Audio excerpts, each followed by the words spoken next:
Hello, everyone. This is Fahmi, and this is Metri Law and Life. So we are happy to be back again after a short break, a short unconventional break, I would say. We usually do our shows a little bit more frequently, but we have had some setbacks. I will be sharing about those with you, of course, because you are our partners in this. So, but before that, let's welcome tonight's guests. So we have two fine gentlemen from Bangladesh and our friend nation, the Gambia, tonight. So let's have them on screen and we will hear about them from themselves. So on my right, we have Mr. Fahimul Islam, and on Fahim Bhai's right, we Mustapha have... Dumbuya. Yes. So guys, it would be great if you could introduce themselves in a very short manner. So Fahim Bhai, starting with you. Hello everyone, good evening. My name is Fahimul Islam. I graduated from City University of New York. I run a family business called Fashion Group. We are directly related with medical equipments and retail and some other small business aside. It's a very good platform. I'm very honored to be here. Thank you, Minhaj, for having me here. I can't wait to get this conversation get started. Thank you, Fahim Bhai. Mustapha, over to you. Thank you so much.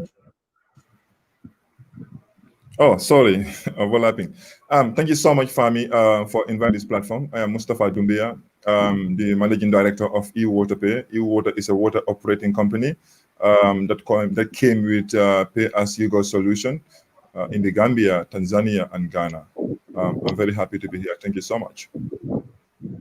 Yeah, well, welcome. So we know that we have a very interesting thing in common, that we know that the crisis regarding the refugee crisis that's happening at our border. And in that, we know that Gambia was the nation basically who stood for us in the world, in the United Nations. So I guess like that is a different level of friendship. So this show is very special and we are happy to have you, Mustafa. Thank you so much. All right, guys. So we will jump into today's thank you so much. topic today. Yeah, welcome. So we'll jump into today's topic today. So we have a very prime topic today, I would say, because last 3 months our lives have been impacted by nature itself. I mean, something came up. Well, probably it's human-made, but many of the world's population, they think that it's basically something from the environment, something from the nature. So there has been a lot of talks going on that how we have been treating environment. And today's topic is basically balancing between environment and economy and what sort of role technology can play into it. So we'll start the show, but we'll be coming towards it from a very different point of view. So as you know that in this show, we try to be as interactive as possible. So we'll be covering some very tiny personal details of the speakers as well. And we'll be connecting our viewers with them as well, and with that we'll also connect our today's topic. So starting with a very interesting question. So I personally know that both of you love to travel and you have traveled a lot.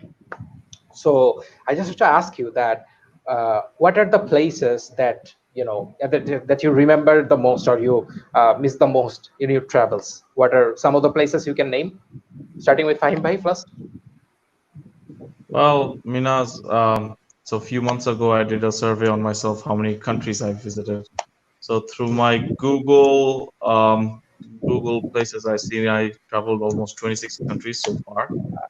There have been a lot of countries I dearly miss. There have been a lot of countries I would never again want to go there again. But yes, there are some countries that I miss dearly traveling, such as Hong Kong, places like Japan, places like Paris. So yes, there is a small bucket list that those countries are very dear to me. Okay, cool. Thank you, Fahim Bhai. Mustafa, what about you? What places you remind most? Yeah, thank you. Not like my friend. I traveled to East Africa, some countries like Tanzania, Ethiopia, Uganda, and I also traveled not long ago to Middle East, Bahrain, and as well as Istanbul. You remember where we last met? That was Istanbul in Turkey. Yes, it's a few countries I traveled. Okay, no worries. But my question is Yes, and again a some West common African question to countries all of as you. well. So West Africa, Middle East, and from Fahimbai we have like I think the American continent and also the Asian continent. So it's a mixture that we have, and I'm also hopping Europe as all well. over the world. Yeah. You have been all over the world. So okay, so among those places, so what do these places have, or did some of the places have something that basically the industry or the the advanced mechanical civilization could not actually show you? Anything that you particularly remember? Well, every country is very different from one another. Their culture, their adaptation to the technology, the environment. So every country is very diverse. But one thing every country they all have in common is the pursuit to grow. So every country wants to grow from their own individual point of view. But there are a lot of countries that are more controlled in terms of growth, and there are some countries they grow individually, like from every individual to one another, like Japan, Korea. These are some of the countries that they seek technology, they seek advancement over anything else. And some countries maybe they're already in the mature side, like Europe or America. The growth over there is pretty slow compared to some other South Asian countries. All right. Okay. Thank you, Fine Bhai. So, Mustafa, what about you? What do you remember about those places that actually the mechanical city could not offer, Yeah, or industry, whatever you say?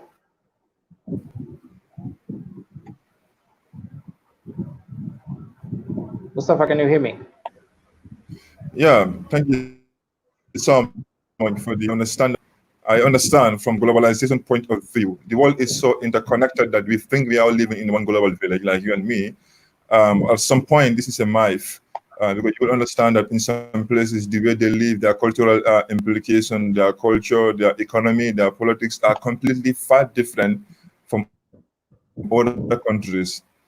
If you come to Gambia, for instance, Gambia in 22 years ago, our political culture, our environmental nature, and today is completely different. In 22 years, the system is somehow better. People now become to understand the political ideologies, and people are expressing those diverse ideologies.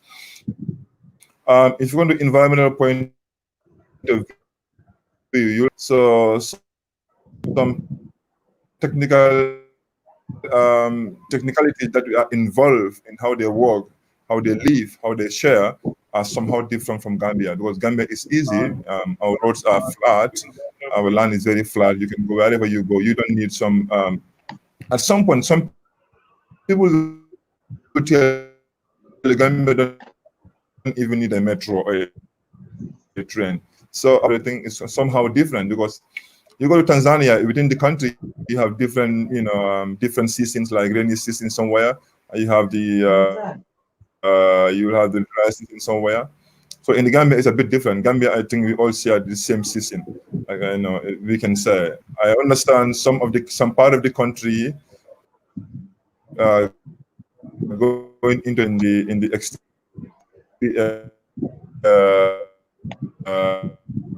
in the hinterland here. We don't have that here. Here is a bit cold and fine, closer to ozone. So it's a bit different. We'll come with some examples, that will make people understand Yeah, of course. I think the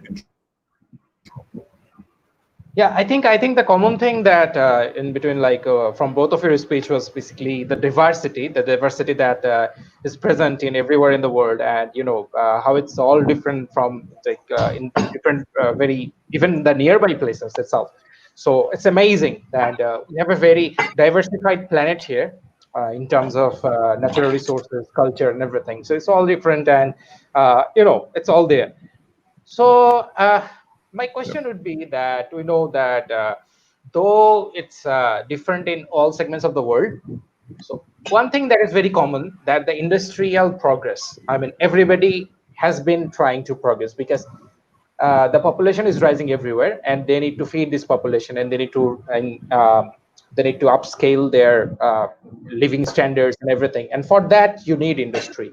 And when industry comes, you need like a sustainable economy, you need a better economy, and with that comes the industry and all. So how do you think that basically the environmental duties should be like for the companies? We know that there is something called corporate social responsibility, CSR. So every company has that, like in different formats all over the world. So I'll ask Mustafa this one first. So do you think the environmental duties that the companies have to perform, so is it enough to only take care of the corporate social responsibilities, I mean the CSR activities, or should the industry take more responsibility in terms of preserving the environment? Yeah, I think environment, from my own perspective, environment is the natural home of all organisms. So when you talk of environment, we have a lot of population, a lot of species, organism, etc. So there is a need to balance the equation. In balancing the equation, stakeholders have to come and play their rightful part and their rightful positions. We can all understand we are not all at the same stage. We are all not on the same line in terms of industrialization, in terms of economic race. However, there are some giant companies, there are some giant organizations that are really polluting. They are really polluting the environment, and this environment is also significantly impeding the life of some other people. And at most, these are the poor people. At most, these are the vulnerable people. So there is a way, and there is a way that I believe, and I'm a strong believer of CSR, that every company, especially big companies that are polluting the environment, must come and take their rightful position in giving out some fund in form of corporate responsibility to address some of the problem that their company is causing within the natural environment. That is that I believe should happen, and it must happen. We have to drive. And if this social corporate responsibility, it will not, if it is spent judiciously, if it is spent wisely, it will not only affect or impact the life of only the poor and the vulnerable people, but it will also impact the life of the young techies, the rising star techs that are about to come with some solutions. But it's not about only go and plant a tree in the bush or in the forest, but it's about also, giving funds to also youngsters, uprising techs who can come with technical solutions as to how we address some of this problem so that we can live in harmony as we want it.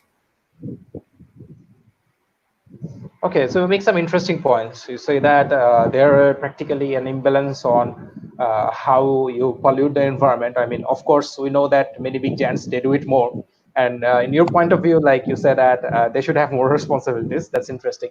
And fine, Bhai, what do you think about this? Is CSR enough, or do you think differently about this? I completely agree with what Mustafa said. So some companies, they have more responsibilities than other companies. Some companies are they're making their business runs on polluting the environment. Yeah. So there are many companies, many firms, many organizations. To make their organizations sustainable, they have to pollute environment. So I think we need to identify those segments, and they have more to contribute towards the environment compared to the back end office organizations, right? So CSR, I mean, if everybody can do CSR to their best of their capabilities, and if everybody can play their fair part share, I think that should be enough to have a healthier both economy and environment at the same time. But I mean, there's a fine line between doing something fair and doing something just because you have to do it. So I think that is one line that we have to be very considerable about it.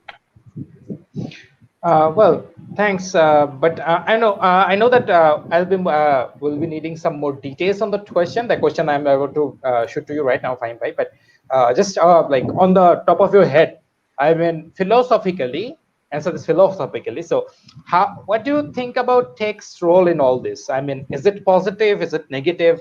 I mean, the tech has been used to run the industrial revolution. We know that it's based on tech. Then again, we can also use tech to preserve the environment. So it's kind of a continuous debate going on. So what's your take on this? What do you think tech's role is in all this? Is it for the good for the environment, or is it for the industry, or good or both? Well, as Chinese culture, it's like yin and a yang. There's always a good and always a bad to balance out each other. So tech is definitely a blessing, and it can be used for curse as well. So it depends how we use it. So technology has made our life easier. It has made us lazier as well. It depends on how we use it. I think it's a win-win situation for both of the parties if we can use it in the right manner. So definitely, technology would be able to help us go forward and be more advanced. But then again, um, there has to be some kind of checks to make sure that it doesn't affect the environment and businesses as well. So it's a it's a balance that we need to have it checked. Okay, Mustafa, what about you? What do you think? Yeah, I think I must agree. To what my friend was saying, I must agree. I will give an example in agriculture or forestry, for instance. We need good fertilizer, we need good manure, we need good organic manure. However, if you overmanure your field, you won't have a good productivity and production. You understand what I mean? So whatever we do, there has to be a balance. Whatever we do, it has a positive and negative effect. But if you do it wisely and judiciously, as I always say, there will always be a balance, and this balance is always a positive impact in our life. Technology is everything today.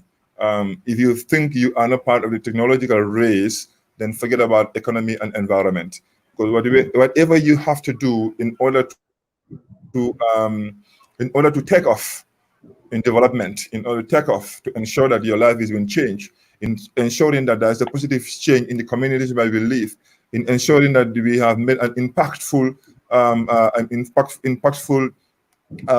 impacting people's life, then there is a need for us to balance whatever we do, and we must be part of the technological basket.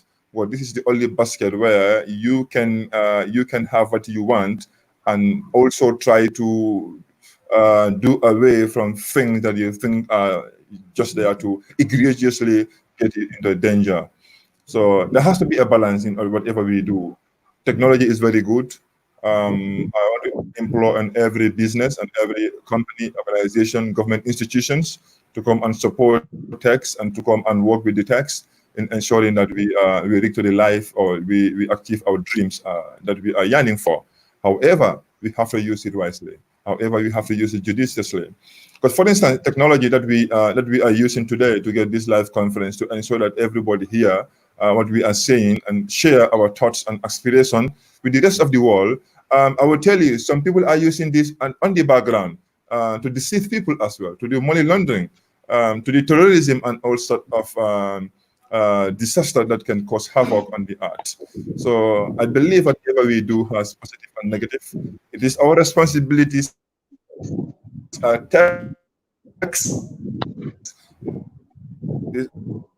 our responsibilities as important.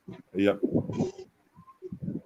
Yeah, of course. I mean, it's straightforward in a way that if we don't do any activity, then probably nothing would happen. So you have to do something. Whenever something new has come up, you have to take it and you have to use it wisely. That's what it's all about. Not only about technology. It's all about the civilization has progressed like this. Whenever men learn to create fire, they learn to cook.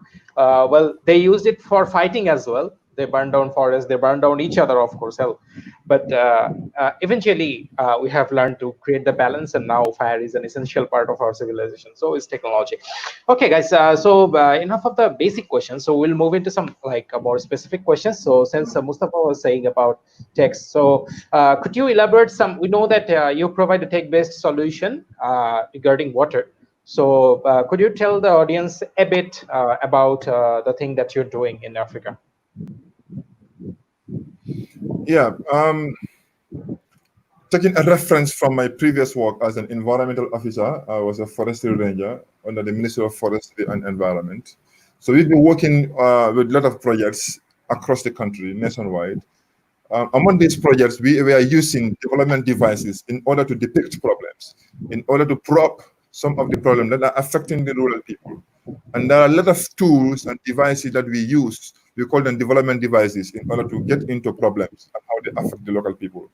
We also got into prioritization. During prioritization, community members will come with the various problems and they will prioritize. Number one problem, number two problem, three and four. What we understand and what we learn is that most of the problem affecting the rural people, if water is not number one, it will be number two or number three.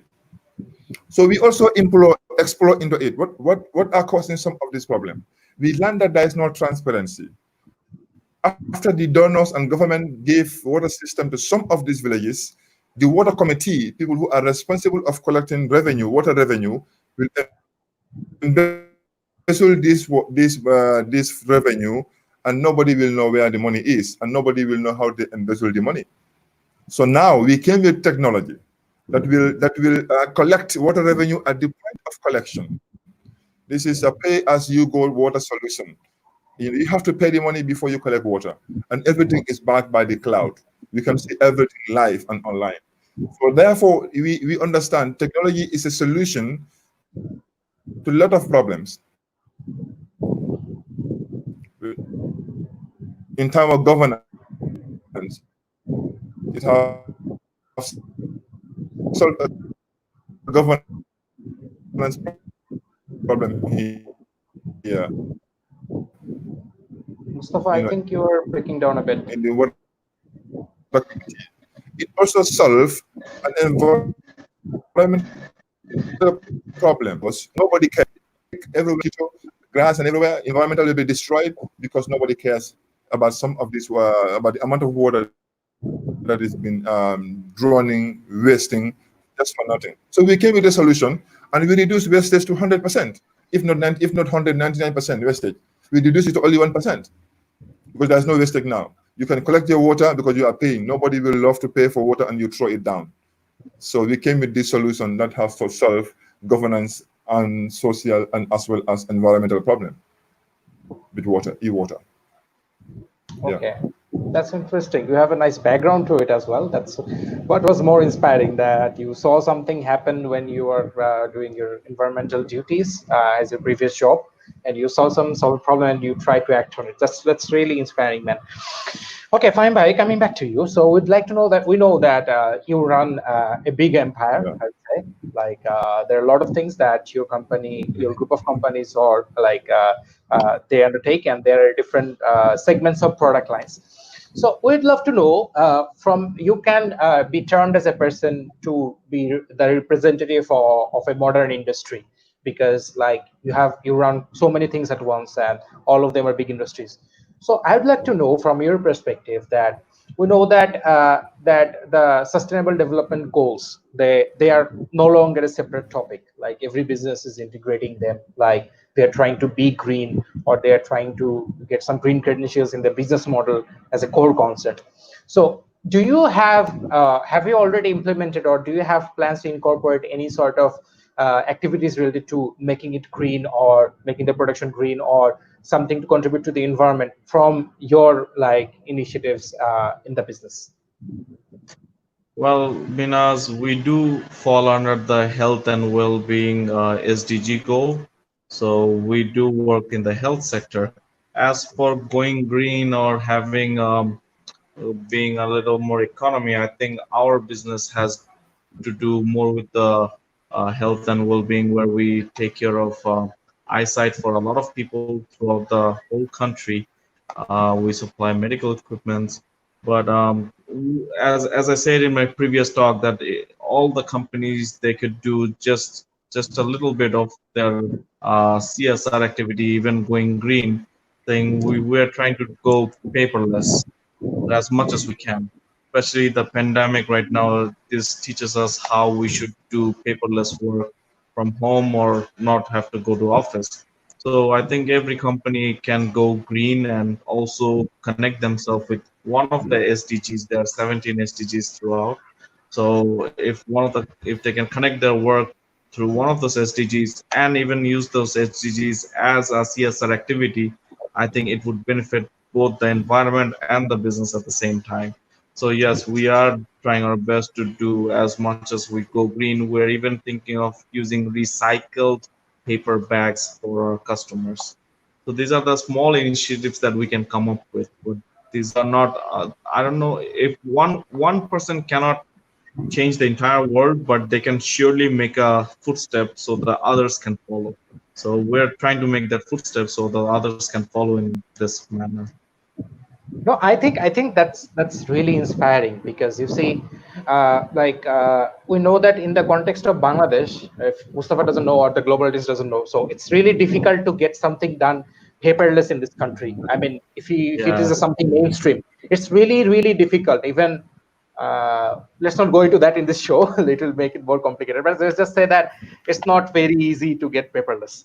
So when a company, like big group of companies, like they show the intent to be paperless, I would call this a revolutionary step, considering that they have to deal with a lot of paper transactions. I know for real, and Well, Minas, you have to realize that in Bangladesh there are so many MNCs out there, and most of the MNCs they can work from home because technologically how advanced they are.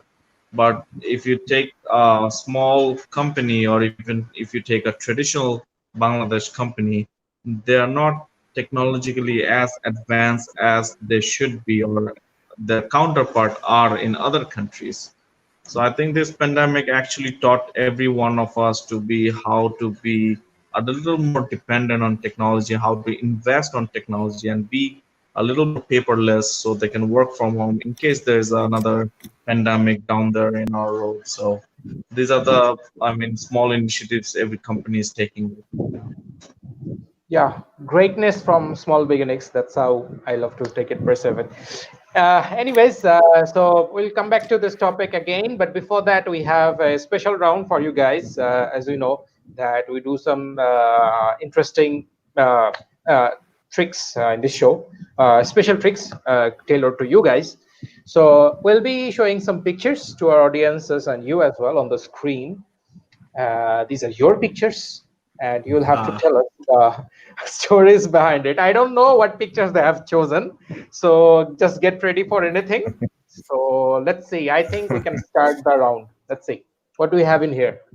We have the one in the background. I hope he's. Yeah, there you go. Behind the scenes. Oh, they have named it behind the scenes. Okay, let's see. What are behind the scenes? no, well, this is not too far away. So I work Okay. with a voluntary organization called Junior Chamber International, JCI. This is one of those pictures I was giving a speech to a group of 50 people on different topics. So I think this was taken last year. Yeah. Okay. Cool. Next one. How about this Oh, one? I love this photo. So this was taken in 2018 in Milan, Italy. This was a day before my birthday. So my birthday is on 26th February. This was on 25th February. Um, yeah, so I was there for work. My work started on my birthday, so the day before I could go around and look at the city and take photos for Facebook. Yeah. So, how was the birthday? I'm just interested about that. How was the Well, following day? I mean, it's work day and a birthday, so I came back to my hotel and I didn't have a cake, so I celebrated with a pizza because Italy is well known for pizza. It was like a pizza birthday, so it was fun. Yeah. Yeah, when you were in Italy, celebrate the birthday with a pizza. That's cool. Yeah, why Oh not? my God. Right? Yeah, why not? Next one. Well, I'm glad you're not going to my embarrassing photos. These are more recent photos. So This photo was taken in 2017. So my mom always wanted to go to the Wall of China. So we went to Beijing. It was a 3 hour, I think 2.5 hour bus ride from the Beijing city to the Wall of China. And we had to climb really high on foot. So my mom she was very energetic. Well, she's still very energetic at the age of 60. So we both climbed up, and it was her dream to see the Wall of China, and we were there. It's an amazing establishment. It's amazing to see how people worked so hard back then when they did not have any technology at all. Put every single stone on the top of a mountain, and I mean, you could see even in the background, the wall just goes on and on. So yeah, this is a very memorable photo. Thank you for putting this on. Well, the Great Wall of China. Next. I expected there should be like a lot of travel pictures and they're there. Okay, this one. Okay, so this is a very famous person. I think we all know if Mustafa doesn't know. So this fine gentleman is Dr. Yunus. He's quite famous. I don't know if Mustafa. I don't know. I know. Okay, so Mustafa is nodding his head, so he knows who Dr. Yunus is. This picture was taken back in 2014 when I visited his office. You could tell it was back in 2014. If you take a look at my jeans, you see these jeans are from 2014. That was the style in 2014. You wear Yeah. jeans that came out of your legs, right? And I Yes. was wiping the floor. I was wiping the floor. So this was at his office. I paid him a visit because we're doing something joint venture with BRAC. So we needed his approval for it. And this is, I mean, this is one of the photos I would, make a wallpaper and put it on my bedroom or something. Because this is one of the photos I really cherish. He's a very down to earth guy. He's a very humble guy. I mean, a statue or figure of him like him, he would just jump and take photos with anyone he approaches him. He's a very fantastic guy, no doubt. So this is one of my very memorable photos, no doubt. Yeah. The person who actually held our country in the biggest possible Yeah. state in the world, and Yes. actually helped a lot of people, still helping, being helped Still helping a because lot of people. of him. Yeah. Yeah, may God bless him with everything he deserves. So Okay, they have put up very nice pictures. Next one, I guess. Okay, fine, bye. Rest to you. We are back with Mustafa now. Okay, Mustafa, tell us about this. Oh, thank you so much. I can't imagine where you got this photo. But before I get into this photo, I would love to show my respect to Muhammad Yunus, the father of microfinance. He's very inspiring. I've been following him on YouTube for quite a number of years now. He's also the founding father of Grameen Bank, a social cooperative bank in Eastern Pakistan, before Bangladesh. You remember before Bangladesh get that part of Pakistan. He got my respect every time.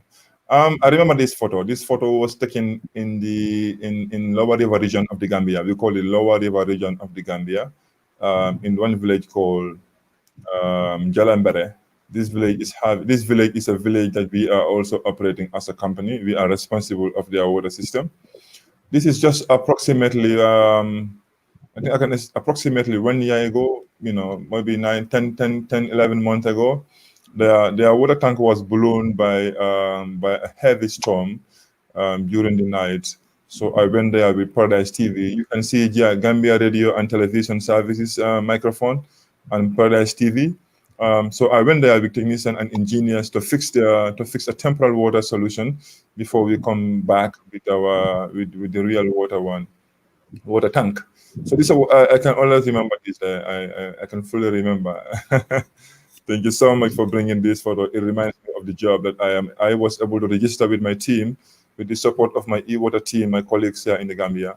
We were able to respond rapidly to solve such a problem. As all these things is as a result of pay-as-you-go solution. If hadn't been people who are not paying for their water, we will not be able to do justice to fix the water system. So my thanks go to the will go to Jalembere Water Community or Jalembere Water Committee on behalf of Jalembere Water Community, Jalembere Village Committee. So thank you so much for bringing this photo. It's very impressive and inspiring. Yeah, work photo, and as always, you have got a story behind it as well. That was cool. Okay, man, let's move into the next one. What about this? Another one. Wow. I can't imagine how you got this photo, Fahim. I don't know. I remember this photo was just last December. Is this shortly before my arrival in Istanbul or prior my arrival? Something like that. I think this is after after Istanbul. This was after Istanbul. University of the Gambia, we have a club called an entrepreneurship and leadership club.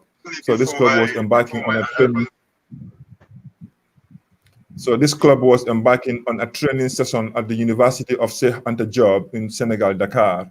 So we went to Dakar with our team to do some sessions or some training on leadership and entrepreneurship. It was very successful. At some point, there happened to be like a political manipulation in the trip. So because of that, I called the journalists, I called the press to come and also witness how our program was organized and how the training session was organized and programmed, so that the general public can understand that there is no iota of there was no iota of political influence in the training and the trip. So yes, thank you so much, my colleagues at the University of the Gambia. You made it a day.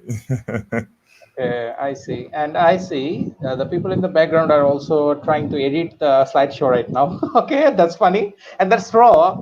So that's not uncool, I would say. Okay, so let's see. The people at the background, we are trying to show that solidarity. Yeah, of course. So let's see what they have been trying to do. So do we have any next picture? Yes, we have. So where is it? This picture was taken at Senegal during our trip in Senegal. At one of this picture was taken at one of the fort in Senegal called Gorée. This is a slave. It's a historical area. So you can see the building, not sort of a building, but something behind. This symbolizes one of their ship that drowned in the sea. So I can fully remember Gorée. Gorée Island is an island, a very, very small island. That's ship full of slave were shipped from Senegal, Gorée Island, up to Europe and West Indies, America. So I can fully remember this photo. This was last year in December. Senegal. Okay, moving on. Next one. Oh, okay. I know this person right here. Yeah, this person looks very familiar.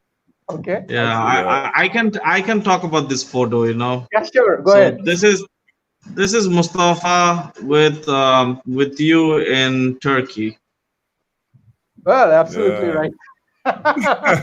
Absolutely, it's a very amazing photo. You two met in some conference, and then you decided to take photo and become friends. This is where the journey started.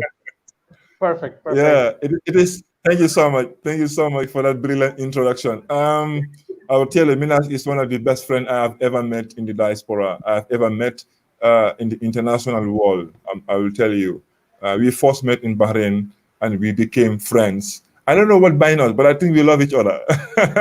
So we were always together. We never go out alone. We always together. We are always team with other people, or we go together, two of us. We met in Bahrain. It was very nice and lively.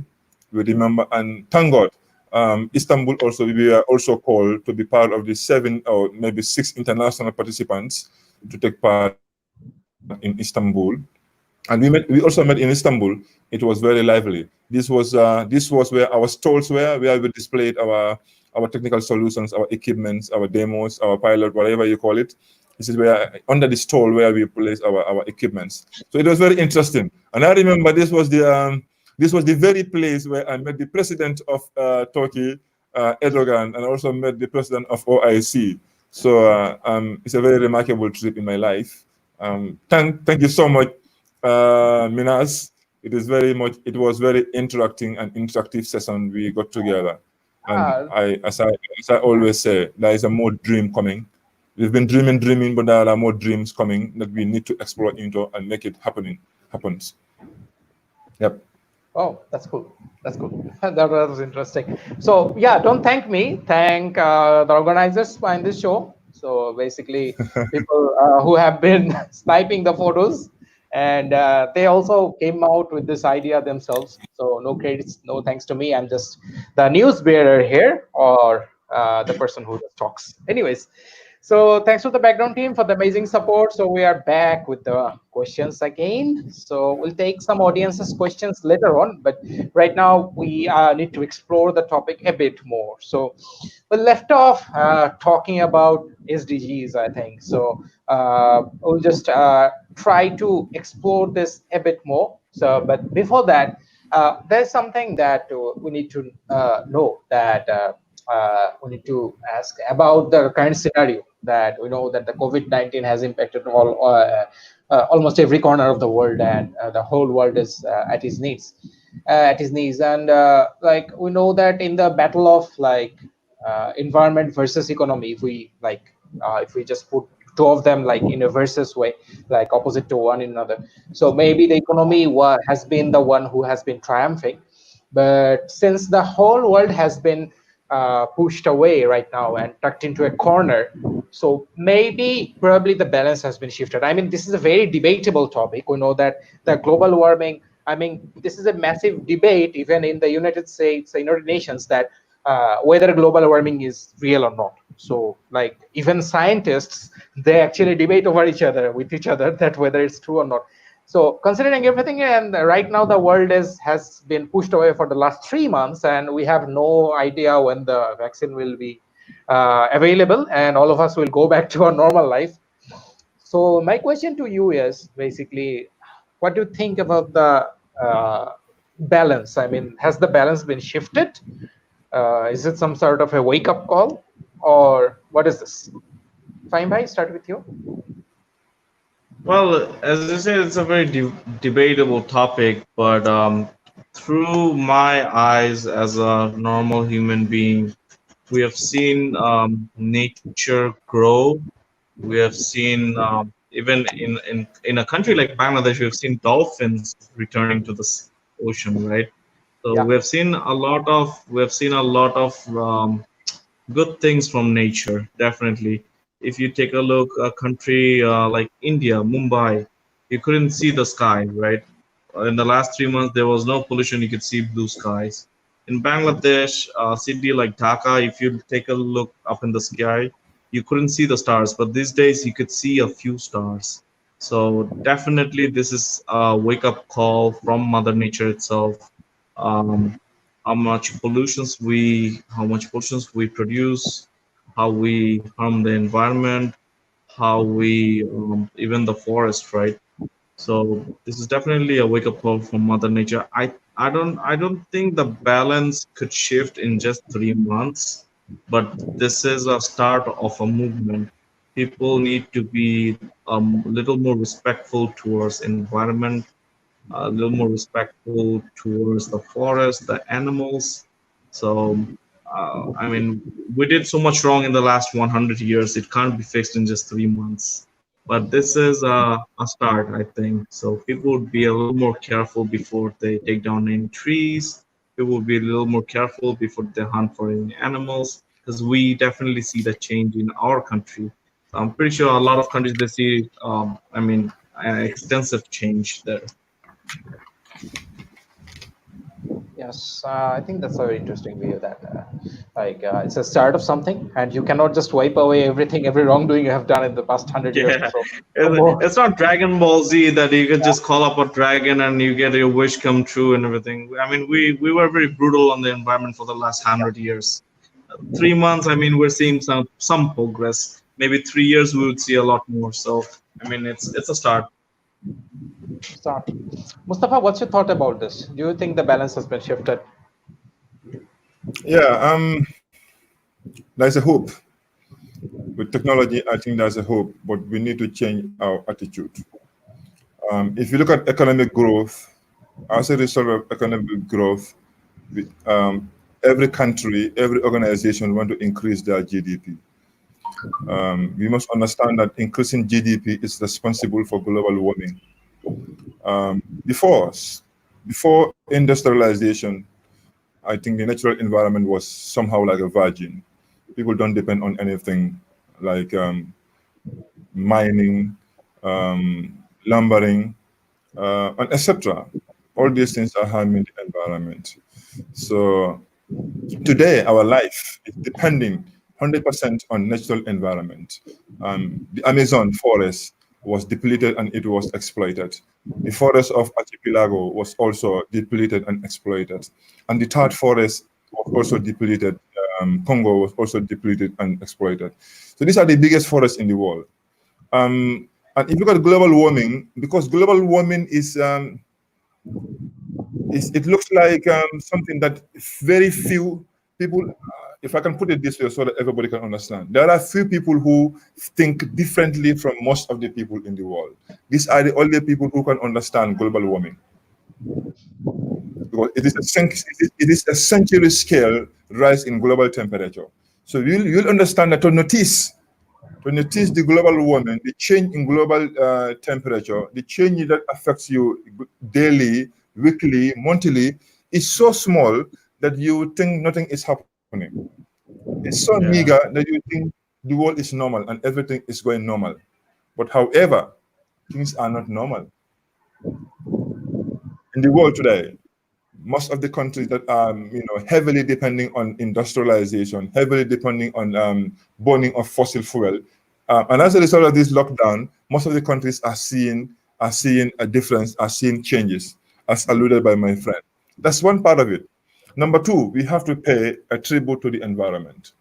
Every human being should pay tribute to environment, because environment is responsible for economy. It is responsible for our politics. It is responsible for our socio-economic. So therefore, we have to pay tribute to environment. If environment collapse, humanity will collapse. But today, we can see some little balance as the world quests to lockdown, as most countries have reduced the number of staff working, reduced transportation system has been reduced significantly in most of the country. We can even the flight have reduced significantly in the world. So therefore, we have seen some little changes, but there are more for us to do. We have to do more.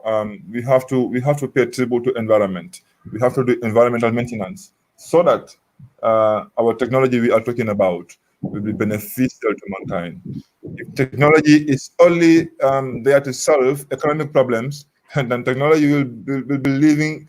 It is like we are living in illusion. So technology should not only solve our problem, but it is to solve problem of today, tomorrow, and even after tomorrow. This is what we call sustainability and sustainable development. Technology, industrialization, globalization, economic growth is all going in the same direction in achieving sustainable development. And when you talk of sustainable development, is for us as today generation to achieve our aspirations, our dreams, our objective meaningfully without depleting the resource base, without exploiting the resources that has to be there to benefit future and the next generation. So there has to be a balance today. And I think the world should learn a lot from COVID-19, because COVID-19 it doesn't only twink problems on only health or only economy, but it covers all areas of human life. If you look at today, most of the environment, most of the able people who need to go and work in the farms, in the fields, most people are living in fear in their houses. Most people are living in fear in their villages. So we have to ask ourselves, what causes this? And we must also understand that there is nothing in the world that can benefit human being or that can affect human being that doesn't have a relationship with the environment. So environment is a key component. This is why you cannot talk of environment without talking about religious fair. without talking about the hydrosphere, and without talking about the biosphere. These are the key components of environment, and they are responsible for human existence in the world. So I think human beings need to pay a tribute to the environment to ensure that there's a balance, so that we can achieve our desires, we can achieve our aspiration. However, we are not also depleting the resource base, because these resources will guarantee our life. It will guarantee our economic growth. It will guarantee everything that we want today and our future generations. So that's the balance is there. Today, everybody can see the balance a bit, but there are more room for improvement. And I will implore on all techies. So if from technical point of view, from technological point of view, about that sustainable development, like as you were saying. So I have a question on that front. So I guess you can answer it with this answer that you are giving. That what's about your country? I mean, how do the people from the Gambia, they perceive the sustainable development goals, the SDGs? Do you practice it heavily in your country, or are organizations working to fulfill those SDGs, or what's the condition there? yeah, I want to reassure everybody that our people are really optimistic about sustainable development goals. We are really optimistic. However, there are political how would I call it, implications in achieving sustainable development. If the political will is not there, if there is no strong political will that will drive and that will push, that will start the big push, then achieving sustainable development is going to be an illusion.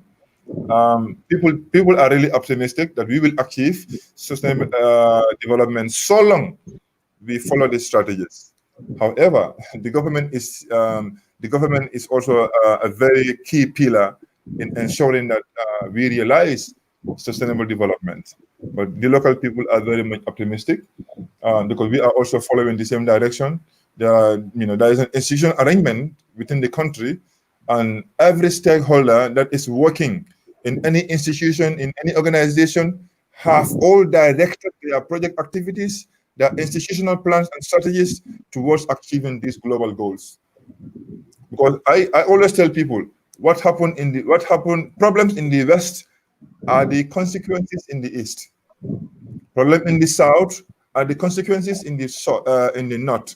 Therefore, if we are not doing our part, it will affect Bangladesh or Europe or Asia, some part of Asia. If Asians are not doing their part, it will affect Europe or America or Africa. So we all have our own, our own stand. We all have our own strategies as to work, in a global way to achieve a global dream. That's a beautiful analogy. That's a beautiful analogy, I would say. Okay, we're seeing some audience's comments like very educative. Keep it up. So thank you for the comments, guys. And I think it's vital that we understand that all of us have to work like a team. Otherwise, as Mustapha said, that one mishap in one part of the world can cause some ripple effect in another part of the world. So it's basically we have to work together. Fine, bhai. About SDG, since we're in the topic, I have a tricky question for you. That we know that, like at the core of any businesses, like let's say your businesses or like any other businesses, so we have the consumers, and they are the highest priority for us. We know that all of us here and all the businessmen that are out there. So we take consumers as the highest priority. They are the core of our business. So, but as you have mentioned that you are in a sector, in a health sector that falls under SDG, of course. But talk about your customers. I mean, your customers or the consumers from different businesses. So do you think the consumers should have a role to fulfill the SDG as well? I mean, does it have to be like this, that the business owners and the industry owners, they have to be the one always taking care of SDGs, or should it fall to the consumers as well, and they should have some role in fulfilling those goals as well? What do you think? Well, Minhaj, it's a very difficult question, but I think it should come from both parties at the same time. So someone has to offer, the other one has to accept it, or the other one has to ask for, somebody has to provide. So it has to be a both way thing. It can't be just one way that businesses follow the SDGs and trying to do their best to the furthest extent and customers are not taking it. So it has to be from both ways. One has to offer, the other one has to accept, one has to ask, the other one has to provide. So it has to be from both ways, definitely. Okay, cool. So it has to be, as yeah, Mustafa was answering my previous question, it has to be hand to hand, and you have spoken in the same tune actually, that we have to work hand in hand is in this as well. So one party, as you have said, that the role of a partner is important, that if somebody gives something and the other one accepts it, there's also some sort of assistance, I would say. So yeah, Of that's very course. insightful. I think we can take lessons from it in our personal life, social life, and professional life at the same time. The importance of partnership, and by just accepting things, you can create a lot of assistance without even knowing it. That's a very beautiful one, guys. But I think we should take some questions, because people are showing up on the live and they're shooting questions, and we need to address them because the show is for them. So if we three are just keep gonna talk among ourselves, so that's not cool. So Devan, could you show us some of the questions so that our guests can reply? What are the students' role in restoring the SDG focused projects? Guys, who wants to address this? In short, Yes. I think the role of students in restoring SDG focused project, number one is to embark on massive research and development, so that they can inform decisions. And as a student, you have to embark on research. R&D is the backbone of every development project.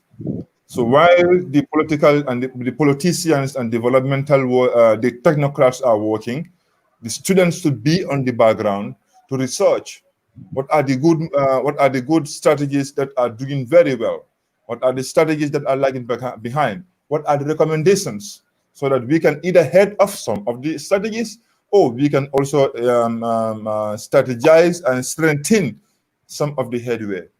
So the role of student for me personally is to embark on research and development. And as a student, I think research is very important all the time. So you have recommendation and you can inform a better decision. I would add something to it. So usually in Bangladesh, students are not very well aware of SDGs from different on different level, right? So I think the schools should offer a little more education on SDGs for the beginning. And as a student, there are so many limitations. There are so many things they can't do even if they want to. So I would recommend joining some voluntary organization like JCI, or there are other voluntary organizations out there where you can just meet up with other people with the same goal and work for any SDGs to solve any problem in the environment. So I think doing voluntary work at the student level would benefit you more, because there's just so many things they want to do, but they actually can't do it alone by themselves. So I think teamwork is something that they can look forward to. I think that's a very insightful suggestion, because even if I consider my career as well, those voluntary organizations I have been part of in my student life have made me the person who I am today. And whatever little contributions I have given back to the community, or will get back to the community, it has a lot to do with those voluntary organizations. And without them, I wouldn't have been half the man that I am today. So I'm really grateful to them. And of course, as a student, as Fahim Bhai said, that you must join those. I mean, pick anyone from your whatever suits you, basically. So just pick Right. one.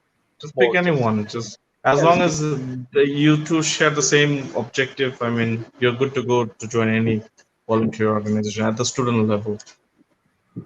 Yeah. Okay. So any other questions to address right now, guys? We have to probably hurry, because okay, corporate social Wow. responsibility. CSR should be levied on companies ranging on their level of quality in the environment. Example is that manufacturing companies should be more responsible socially than companies that offer service like us, and less Yeah. quality environment like us. Governments should look into that to be fair to all businesses. Yes, that is the point that our guests have discussed today in the beginning of the show, I think.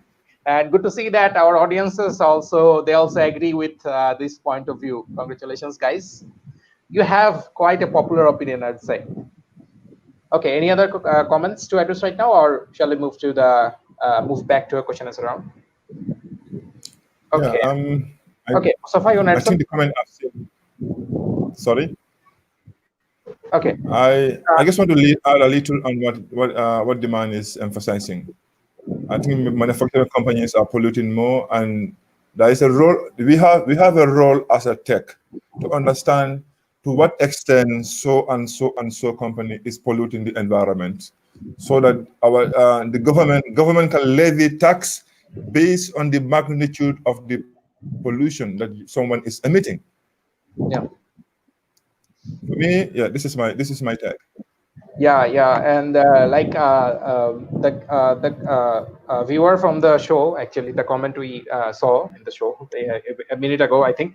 So actually conveyed the same message. So it was really insightful, I'd say, and it felt great that we were discussing a theory 1 hour ago, and we can see the same from the audience as well. Okay, guys. So we'll take a few more questions from the audience later on. But before that, I have some more to ask you. So starting with Fahim bhai, that uh, what's the status of the industry that you work in right now? You are in a bit into manufacturing, I guess. I don't know if you manufacture it directly or you deal with things at least which are manufactured. So you are into that industry, I would say, and you have to work with a big supply chain, of course, starting from making something very fundamental and giving it back to the very common people, like B2C level.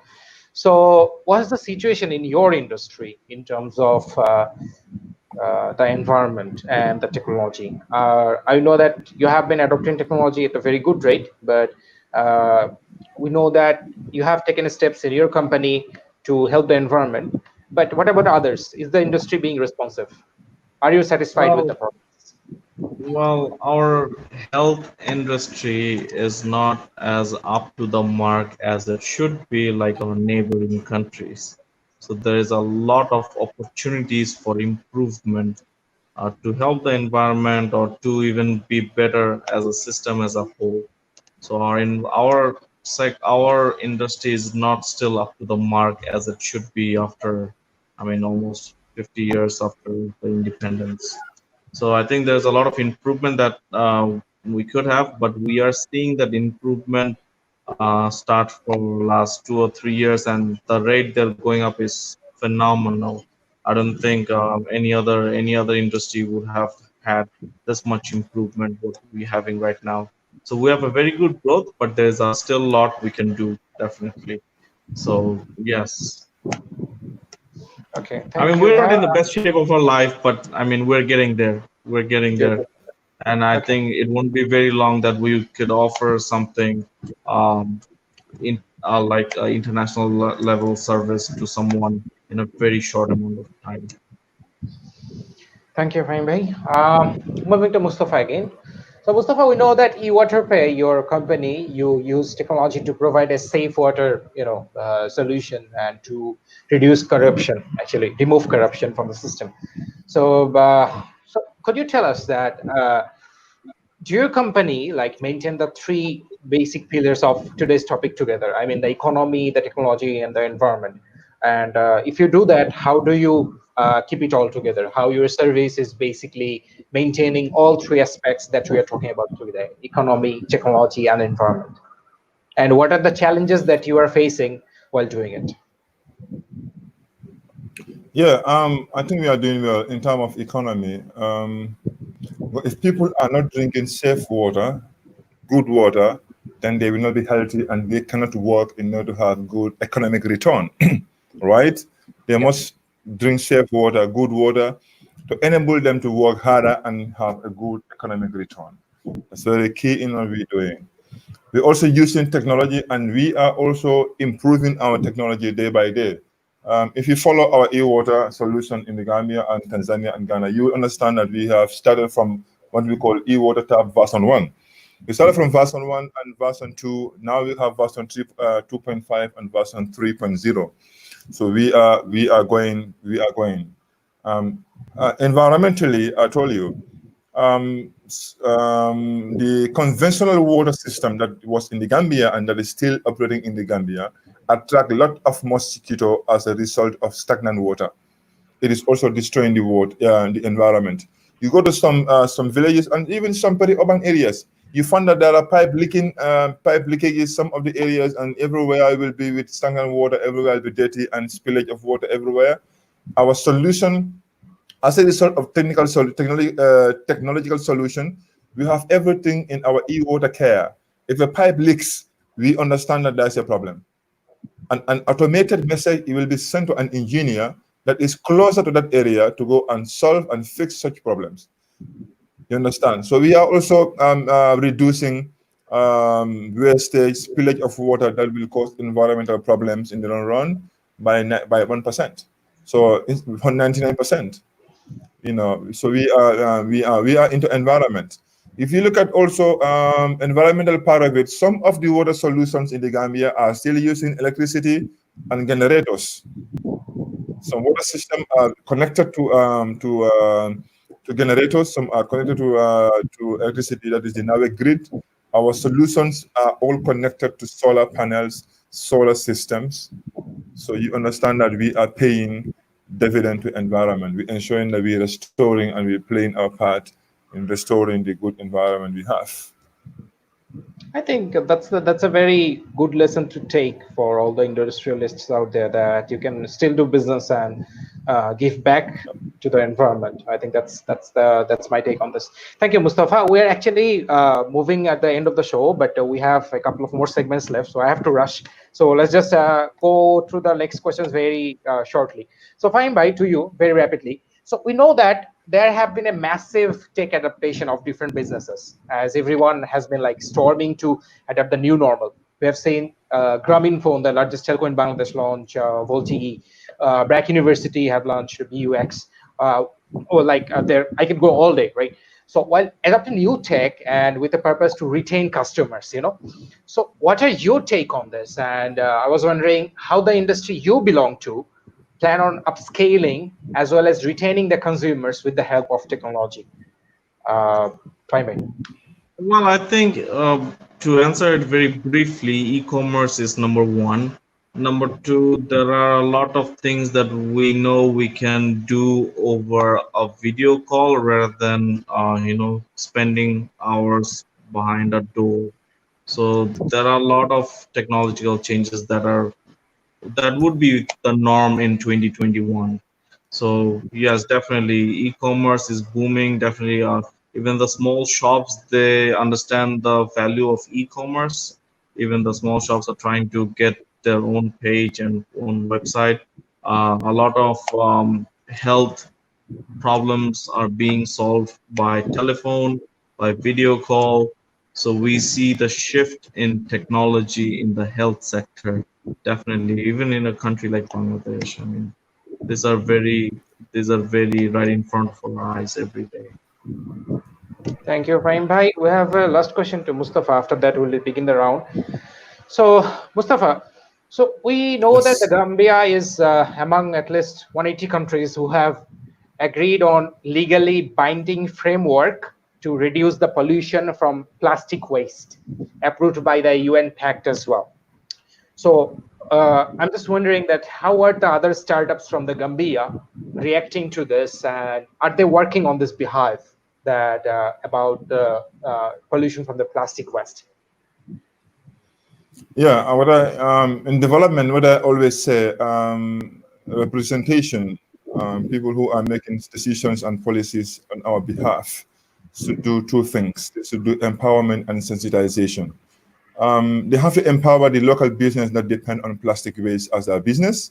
They should also bring companies that will also recycle some of this plastic waste, so that they will also take and educate people on the hazard of plastic waste, because you understand plastic bags and plastic waste are not good for the environment. However, there is a good number of people who engage in their daily life with the use of plastic, either selling plastic waste or using plastic bags, and this will eventually become a waste in the community. So the government is doing their part. They have already legislated it that if you are caught, you will be taken to the court and you'll be fined. However, people are still using plastic bags in the Gambia. The rate of the usage has significantly reduced, yes, but some people are using it.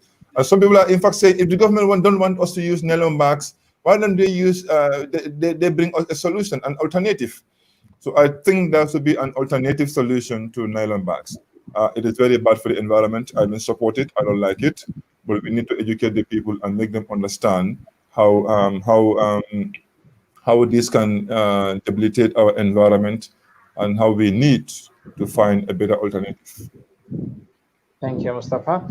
Guys, we are almost at the end of the show, but we have a short bonus round for you guys. So I guess, Mr. Dewan, could you bring up the screen with whatever magic you have got left, and we can get done with it, please. I mean, our friend at the back end is being very patient with us. Yes. Your guess, your gadget. Okay. It's a new thing, so don't ask me. I don't know about this. Okay, this is the first time we're doing this. Let's see. What's in there? Open it. Come on. Okay.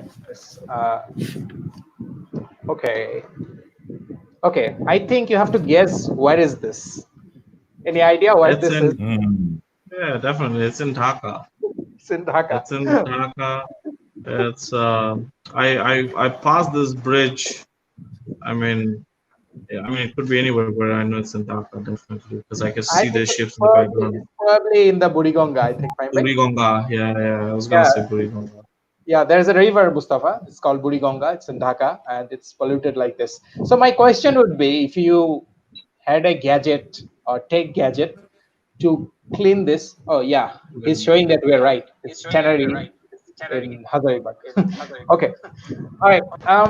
So if you had a gadget, fine, by to wipe out this picture and make it clean, what would that gadget be? You can guess. Yeah, it's funny. I saw something in YouTube that a Japanese guy created something to clean river out of some trees that grows under the water. I can't recall, but I'm very sure you could look up in YouTube, and it's a Japanese guy that created very simple, some trees that grows under the water. He puts those trees in small frames, like a square frames, and put them on the river and cleans the water like crazy. It's a very simple technology. It works. So I don't know what's it called. I would put thousands of those on the river, and that would definitely clean it up. Yeah. If that doesn't work, I'll get magic lamp from Aladdin. Just wish the genie to clean it up. So yeah, it's that bad, of course. Maybe I'll try with the lamp first and then put those square boxes on the river. Yeah. Yeah, it's that bad. Maybe you should try the lamp first. Moving on. Any other pictures? What is this? Okay, I know this as well. This is India Gate, right? Yeah, this is the one I was talking about in my talk. The India Gate. You couldn't see the sky. Yeah.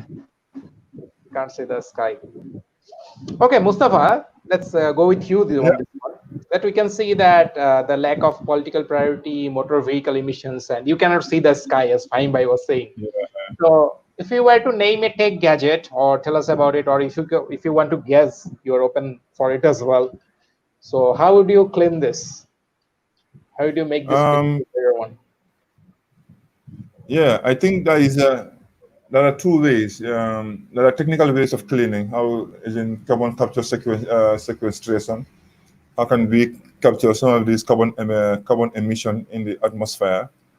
We can do that technologically. We can also reduce the rate of emission. We can. There's a way to control industries and companies and ensuring that they don't emit more than required. You understand? It's not a way of, but technological way of reducing or stopping this is carbon capturing sequestration. So we can clean the air, and there'll be nothing like this. Yes. Okay. Next one, I guess. If we have any next one, I don't know. Oh, well, this is tricky. I don't know about this one. What about you guys? Is that a dead bird? What is that? Probably dead fish. This seems as a polluted river. It seems like a polluted river. If you come Definitely, it's a to polluted river. sometimes in the Gambia, some of these road construction companies that will have their camps along the river sides will pollute the river. They will have a way down to the river. But there's a solution for that. I think the government should ensure that there's a sieve, a material, it's just like a sieve. If you put it at the head of the pipe, at the tail end of the pipe, it will only the liquid form of the waste will go and the solid waste will stay. We can either recycle it or go and dump it at the right place. Like it happens in the Chinese industry in the Gambia in Gunjur lead this company, this factory in Gunjur is really polluting Gunjur, and most of the people, local people around the area, are not happy with it. It happens in Tanjay as well in the Gambia. Local people are not happy because dead fish, waste, solid, and both liquid will be thrown into the river without following the due process. Because before you throw a waste into the river, it has to follow a due process, so that you don't exploit our river, so that you don't poison our fish, and you don't also exploit and deplete the water beds. Yeah. Okay. Move on, I guess. Next one. Okay, where is this? I don't know. Any guesses, I would guys? guess. I would guess this is somewhere in China. Yeah, I can see the I picture think from it's here. Beijing. Yeah. Oh See, God. it's Beijing. Yeah, because I remember seeing this tower when I was in Beijing. Okay, so I guess we answered the fact that how can you clean air. I think we answered that from the Mumbai picture. Sorry, Delhi Similar picture. case. Similar case, Yeah, yeah. similar Similar, case. pretty similar. Okay, guys, thanks for your cooperation. This round is over, and we are almost at the end of the show. We'll just probably take one or maximum two questions from the audience. So probably something that can pop up right now that we can address. Okay, Sheikh Fahmid Arifat asked, Bangladesh has many similar initiatives like EWATERpay, providing safe water for a lot of people in the rural areas.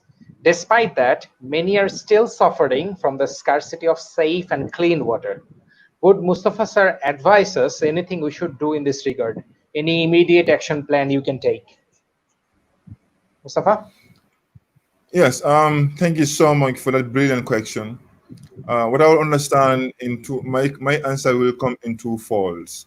The other fold is that the underground water is polluted, or at some point, if the underground water is polluted, still now people won't have safe drinking water. Even there's a solution to give people water. The second one is that if the water is polluted, there's a need to there's a need to treat the water. It has to follow a public health advice as to whether you are going to chlorinate the water or whatever measures you need to do in order to either filtration or whatever to clean and to ensure that the water is safe for drinking. But people have to pay for their water. If you don't pay for your water, you will never have a clean, reliable water. Yes. Okay, thanks. I think there was another question. As COVID Yeah, I think Mina's electricity ran out. So I'll just read this question until he comes back. As COVID took over, we saw human intervention lessen when the natural finally started up to restore back to move. So is there any way we can keep the situation intact in the post-COVID world? Yeah, you want to take this, Mustafa? Maybe you could answer this. Yeah. Yeah, I think the question is somehow is very clear. You look at the COVID-19; it's taking an increasing toll on the economy, and how best we can restore this. The solution starts today. Let's understand what are the problems. What went wrong until that there is COVID-19 and we are not able to address situation? What went wrong? What are we doing right and what are we not doing right? If we establish these two, I think there is a better way out for all humankind to have a better solution and resolve one more time. Yeah, I think we already discussed this. So it was about time Mother Nature kicked in, and we've done so much wrong in the last 100 years. In just 3 months, we're seeing something going right. Even Yeah. in a country like Bangladesh, we see in the green turn out green. We see birds singing. We see dolphins coming back. So we must have done something wrong in the past that made all this go away. I think it's high time we figured those out as an individual. Maybe I'm doing something wrong in my building or where I live. Maybe I could fix those. And if we all take care of this problem as individuals, I think we could have a sustainable environment everywhere. Yep. I will tell you one thing. There is one deer species called Sitatunga. Sitatunga is a very nice deer species, an animal called Sitatunga species. It's a very nice deer. It's a family. It's a species from the deer family. As a result of over exploitation of the forests, most of these deer, this Sitatunga species, are now endangered, going in, and are eventually going into extinction.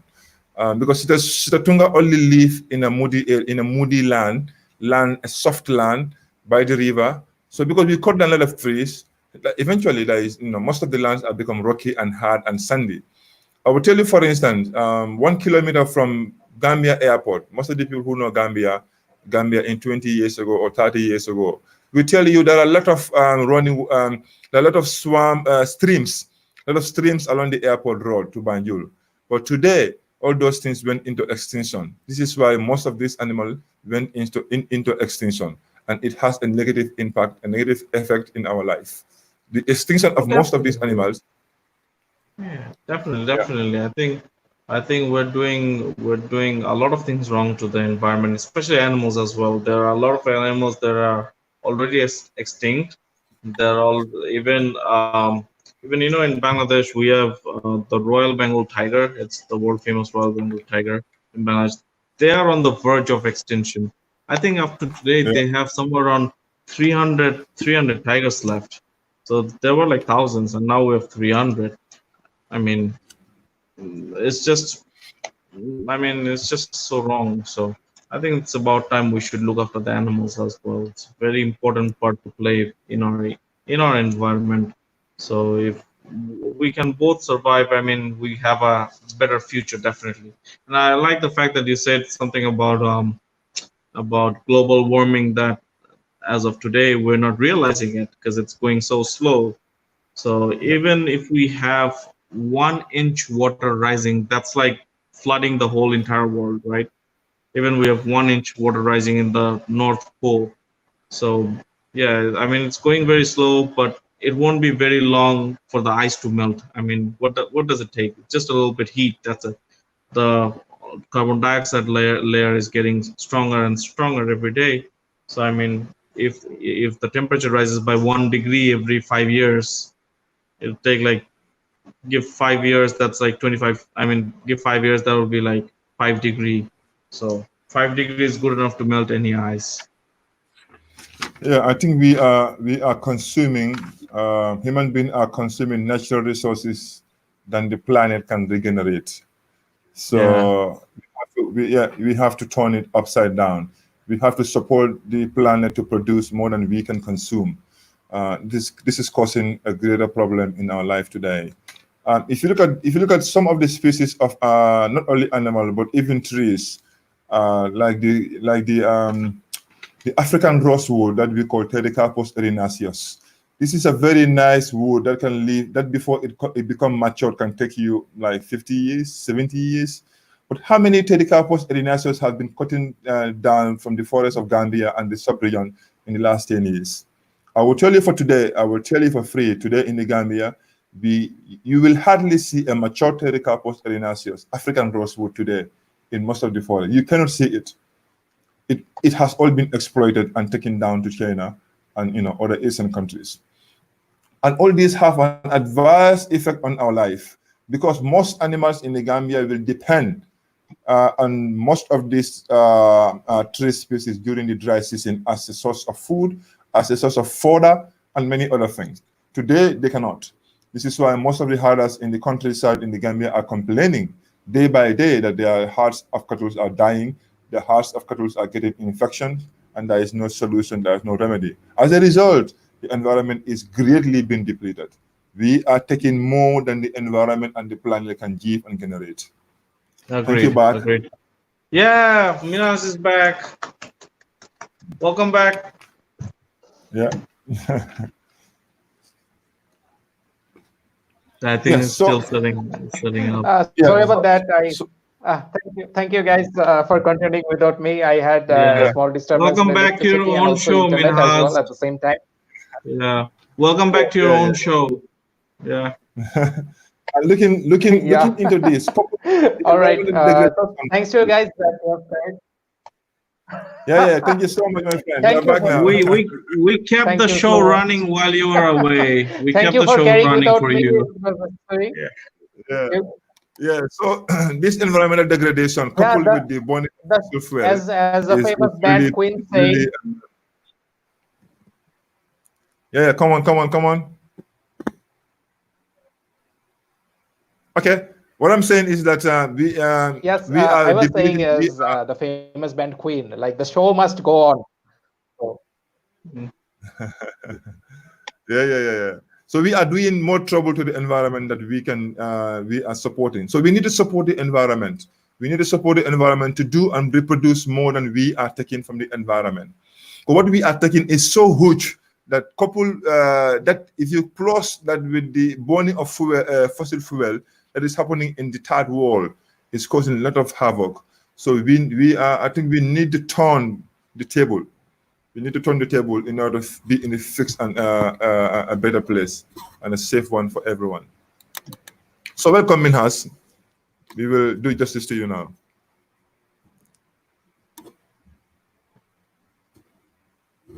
Yes, come on. My friend, if Minhaj is not ready, we can continue, right? I mean, Minhaj, if you want us to end the show, right. we'll be happy to, take it away from you. Thank you. Thank you for staying tuned, guys. So we are at the very end of the show. So if there is anything that you want to tell to your friends who are watching this show, or your family, or the fans of Battery Law Interactive, or if you want to share anything about Battery Law. You want to go first? Am I not audible, guys? I mean, Mustapha, you can go first. That's fine. Thank you so much for giving me the floor, and thank you both of you. I'm very much happy to be in this platform. I will thank Minhaj, Battery Law, and my friend, my co-presenter. This is a very amazing program when young people come together from different environments and try to explain how this environment is being depleted and how they can put a balance between the environment and economy. And I also thank the audience in the Gambia, in Bangladesh, around the world, for being part of us, for keeping us very strong on our feet. That is very much inspiring and very much inspired. I will thank everyone that is on. I will also thank the technical man who is behind the scene and making sure that the presentation, the photos, and everybody is presenting the way you want it and the way people are also listening. Most of my friends are very much happy. It's very unfortunate that in the Gambia today, at the University of the Gambia, today is the fourth day of the examination. Most of the students are with their exam at the school. This is why we don't. Some of them are online, but more people will watch after the program. Thank you very much, University of the Gambia. Thank you very much, Battery Law. I would also want to call on everyone, every tech in the world, across the world, to explore into solutions how better we can make the world, and how we come together as partners. How can we come together as a youngster? How can we come together as global solutions to solve global problems? Even if you look at the MDG 8 is having global partnership in achieving the whole MDG. So as well as SDG. SDG also is talking about a global partnership in achieving the rest of the SDGs. So therefore, partnership is very key in achieving global goals. So we have to come together. I call on every tech in the world to come together and support each other, to come together and have a big platform to push and ensure that the dreams are realized. Thank you so much, everybody. I'm very much inspired. I ran out of word. I'm very much happy. Thank you so much. Well, from my side, first of all, I'd like to thank all the first responders throughout the whole world, the police officers, the nurse, the doctors. They put their lives first to save so many peoples. I think it's very important for every single human being to respect that, to help them out as much as we can, and to stay home, stay safe. Uh, don't go out if you really don't need to. That's number one. Number two is there are so many people watching this show and will be watching this show later on. Um, right now, we're not in the best shape of our life. I mean, we're losing a lot of people, a lot of family, a lot of friends. There's nothing much we can Thank you, do Mustafa. except Thank you so for. much, guys. Fahim bhai, any ending remarks from your side? Yeah, I think Minas is a little slow. His I think his internet is well. I'd like to thank everybody for tuning in and watching the show. Thank you, Very Low and Live, for having me here. Thank you, Mustafa, for enlightening us on the environment much more. Thank you, the first responders who have sacrificed their life or their family for keeping us safe. There are a lot of people who left this world. We better stay home and pray for those who left, so we have a little more time to spend with our family and friends. Thank you, everyone, for doing what you do, and we hope to see a better future down the line as soon as possible. We could go home. I promise. The first thing we want to do is go outside, enjoy a meal with my friends after this pandemic's over. So thank you, everyone. It's been a pleasure talking to you guys. Thank you, Minas, and thank you, the guy in the back, for keeping it rolling. And you're welcome, Minas. We kept the show running while you were away. Thank you so much.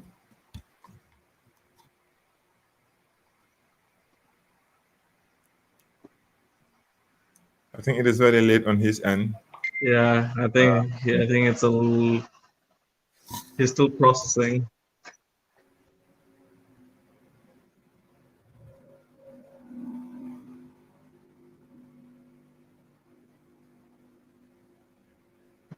You know, Minas, I could easily be the host right now and end the show right here if you just say so.